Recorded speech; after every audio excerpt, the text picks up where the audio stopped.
4月8号呢，美国和伊朗达成了2周的停火协议。这个消息一出来，市场就直接认为这个冲突差不多就要告一段落了。然后呢，就有个非常暴力的反弹，直接跳空高开。美股这边标普500当天就涨了 2.51%，一口气穿过了我上期说的6700的压力位，而且穿得非常漂亮干净。那这次回撤整体幅度呢，从上到下差不多是10%，算是一个中期回撤了。本来我是希望它再多跌一些啊，毕竟牛市那么久了嘛，但是它没跌下去，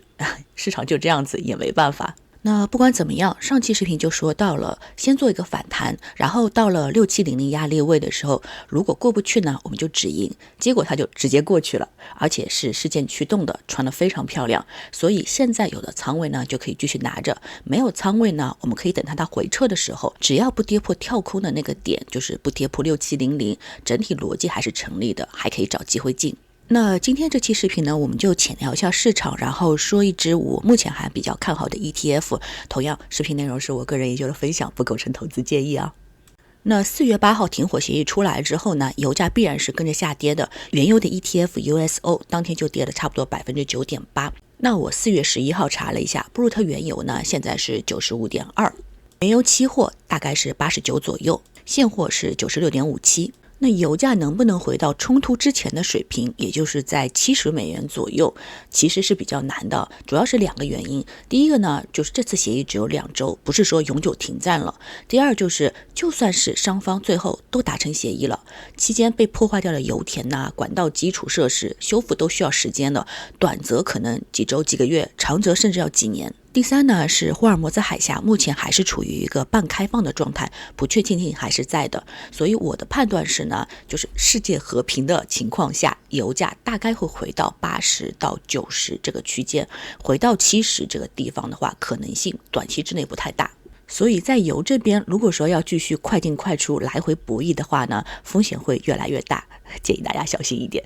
那我们回过头来看一下美股，就是在它反弹的过程当中，我们可以买些什么呢？市场现在既然已经起来了，那之前 AI 相关的，比如说是半导体、芯片、光纤、存储这些反弹的力度都很强，而且你可以看到，在之前的回撤里面，它们跌的是相对于比较克制的，而且是都有支撑的。举个例子啊，比如说存储股 SNDK 就是闪迪，这只股票的走势还是不错的。这次大盘回撤的时候呢，它的形态一直维持得挺好，没有跌破50日的均线，一直在慢慢的往上走的节奏。市场一反弹呢，它几乎是第一时间就冲回了新高，然后走势非常强势。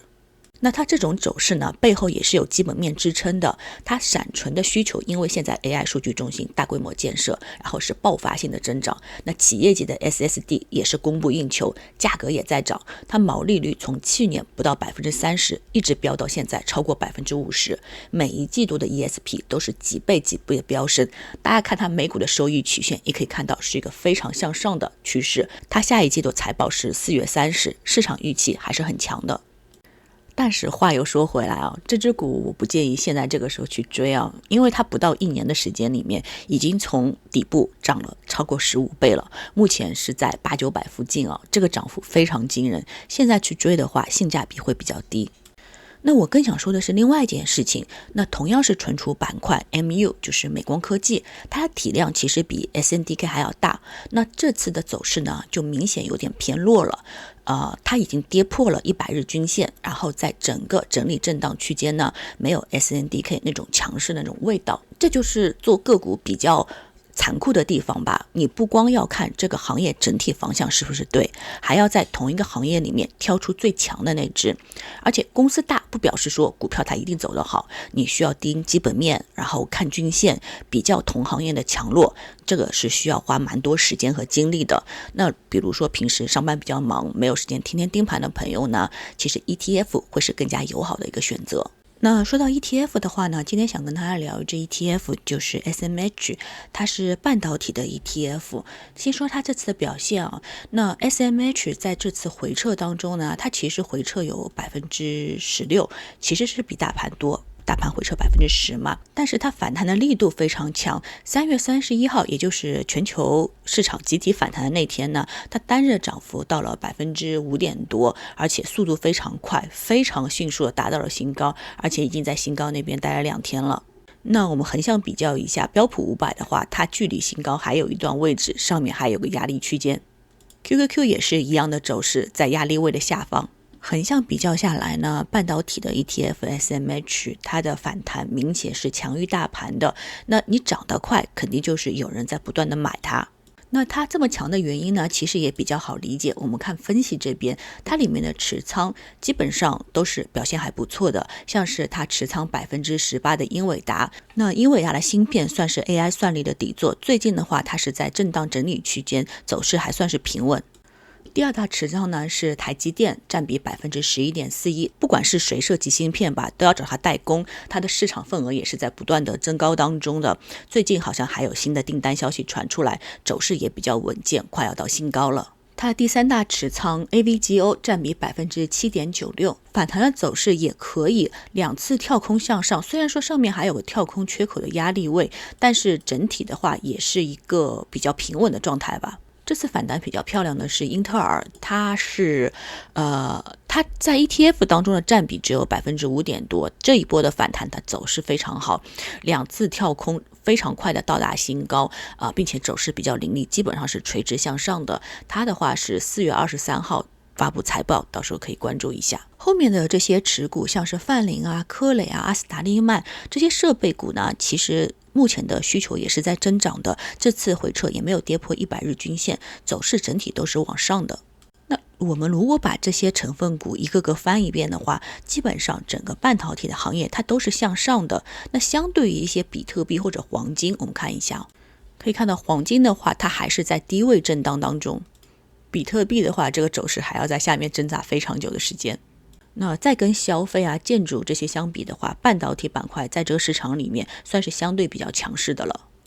那从日线上面来看呢，现在所有均线都是朝上的，其实就是一个上升行情了。说一下它怎么操作吧。那如果说在反弹的时候已经建仓的呢，现在继续持有就可以了。那如果现在没有仓位呢，其实也没有什么关系，因为毕竟它有个16%个回撤之后，那它现在涨幅其实已经到20%以上了。那其实对一个指数来说，它也是需要有休息了，所以可以等到回撤的时候你再入场。那它像之前说的，它只要就是没有跌破它的压力位SMH 的话，这边应该是415，这边它可能在这边震荡一下，如果再继续往上的话，那这边就是一个不错的买点。但是说它如果说最后跌破了这个跳空缺口，而且是收盘价跌破的话呢，那就稍微减点仓，控制一下风险。这边想要提醒一下 SMH 这种是行业类的 ETF， 不是说买着就可以不用管了，它不适合说是死拿着不放，还是要看大体的趋势，我跟着趋势走。那如果说你是希望那种长持的 ETF， 就是买着就不动的，那我之前有一个系列的视频，就是专门适合长持不动的，像是标普啊、QQQ 那些的，大家去可以看一下，和 SMH 策略是不同的。接下来啰嗦几句是讲给投资的新手朋友听的，因为我知道有些朋友的话看到有人分析觉得逻辑上还不错，就想买进去。那但是买之前呢，希望大家考虑一个问题，特别对于投资新手来说，你买进去的时候，如果说它跌了15%、20%你是什么感受？如果说没有关系，我看的是整体的一个大势方向，还是说哇，是不是买错了？要不要赶紧跑？那如果说你买的时候没有一个适当的出场计划，怎么样止盈，怎么样止损，那这个时候你可能不适合太重的仓位，因为新手比较容易犯一个错误呢，就是你听到别人的推荐，觉得还挺有道理，然后就觉得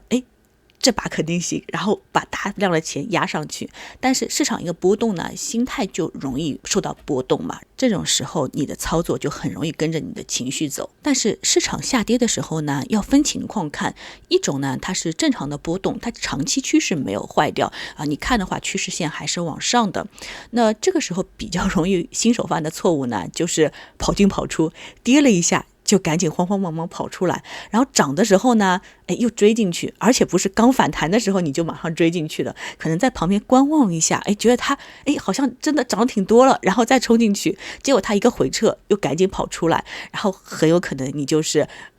卖在低点，然后买在高点，这种情况是最容易亏钱的。那很多时候呢，其实不是市场让你亏钱，而是自己折腾的亏了。那这种情况下，就小仓位的，让自己舒服的仓位下面呢，最好操作就是不操作，让它跟着市场慢慢的走。还有一种情况呢，就是长期的趋势被破坏掉了。那这个时候呢，如果不是宽基指数，就是你那种可以长拿永远不卖的这种指数的话，那这个时候你还是需要有一些操作的。什么叫长期趋势破坏掉了呢？就最简单的，就是你看这个均线啊，均线它如果是往下的，你看这边都是往上的，对不对？但你看这儿，这是不是就往下了？对不对？而且最重要的一个是200天均线，我这边是红色的，200天均线跌破了，那这肯定就是长期趋势坏掉了。这种时候呢，你就需要减仓了，控制好风险，留有子弹，就不要死扛。不要嫌我啰嗦。其实我每次看到像是 SMH 这种，就是逻辑上还蛮清晰，结构比较好的 ETF， 甚至于说有些还不错的股票，就挺想跟你们分析的。但是其实我又很矛盾，万一大家操作不好，或者市场突然转变方向了，那如果使得你们亏钱的话，我心里会很过意不去的。这也就是为什么很多个股我在公开视频里面不太敢深入分析，因为个股的话节奏切换就更快了，跟不上的话容易亏钱。那 ETF 的话相对而言可以持有的时间稍微长一点，可以减小一点风险。不要嫌我啰嗦就好。那大家有什么问题的话，我们留言区一起聊。那下次再见啦，拜拜。